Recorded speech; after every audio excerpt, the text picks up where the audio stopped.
সুপ্রিয় দর্শক আসসালামু আলাইকুম, কেমন আছেন আপনারা? নিশ্চয়ই ভালো আছেন। আজকের ভিডিওতে আপনাদের সবাইকে স্বাগত জানাচ্ছি। আজকে আমি আপনাদের সাথে শেয়ার করব শ্যাম্পু করার পরেও চুলের ভিতর দেখবেন ময়লা থেকে যায়, হাত দিলে বা চুলকালে এক ধরনের ময়লা চামড়া আসে বা ময়লা উঠে আসে। তো এই সময় আমরা আসলে ভাবি যে শ্যাম্পু তো করলাম, তারপরেও কেন চুলে ময়লা রয়ে গেল। তো এই সমস্যাটাকে আসলে বিল্ড আপ সমস্যা বলে। কিভাবে এই সমস্যার সমাধান করবেন চলুন জানাচ্ছি।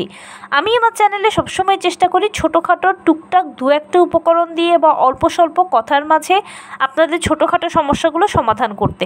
তো তারই ধারাবাহিকতায় থাকবে আজকে বিল্ড আপ সমস্যার সমাধান। বিল্ড আপ কি সেটা আমি শুরুতেই বলে এসেছি। তো এই সমস্যার সমাধান কিভাবে করবেন?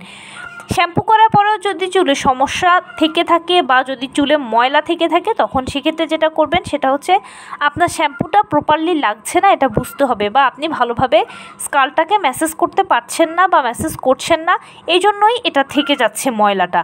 এটা হলো আপাত দৃষ্টিতে কারণ।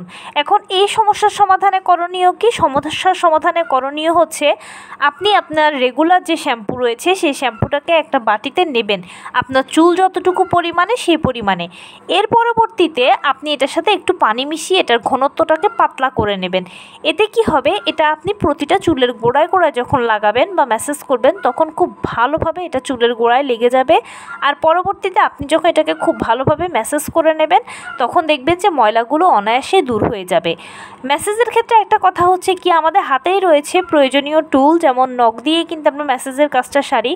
কিন্তু এর পরিবর্তে যদি আমরা একটা কাজ করি যে সিলিকনের বাজারে কিনতে পাওয়া ভালো ব্রাশ আছে, সেগুলো যদি আমরা হালকা হাতে ব্যবহার করি তাহলে আমার মনে হয় একটু ভালো রেজাল্ট পাওয়া যাবে। তো এভাবে যদি আমরা আসলে আমাদের চুলটাকে পরিষ্কার করি তাহলে ইনশাল্লাহ 90% ক্ষেত্রে দেখা যায় যে সমস্যার সমাধান হয়ে যায়। তারপরেও যদি কারো সমস্যা থেকে থাকে তাহলে তাদের জন্য যেটা করতে হবে সেটা হচ্ছে ভালো মানের চুলকে পরিষ্কার করে এই ধরনের ক্লিয়ারিফাই শ্যাম্পু ইউজ করতে হবে। তো এই ক্ষেত্রে বিভিন্ন ব্র্যান্ডের শ্যাম্পু বাজারে আছে, আমি আর বলছি না। আপনারা আপনাদের চুলের ধরন অনুযায়ী পছন্দ অনুযায়ী শ্যাম্পু নির্বাচন করে নেবেন এবং অবশ্যই দেখবেন যে শ্যাম্পুতে স্যালিসিলিক অ্যাসিডটা রয়েছে কিনা।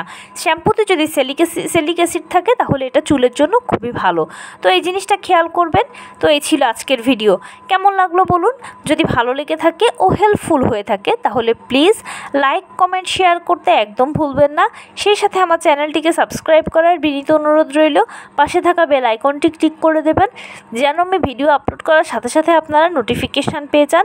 যদি কোনো প্রশ্ন থাকে কমেন্টসে জানাবেন, আমি রিপ্লাই দেব। প্লাস যদি কোনো পরামর্শ থাকে যে কোন বিষয়ের উপরে ভিডিও বানালে আপনারা উপকৃত হবেন সেটাও জানাবেন। আমি আপনাদের পছন্দের সর্বোচ্চ প্রায়োরিটি দেব। ভালো থাকবেন, সুস্থ থাকবেন। আসসালামু আলাইকুম।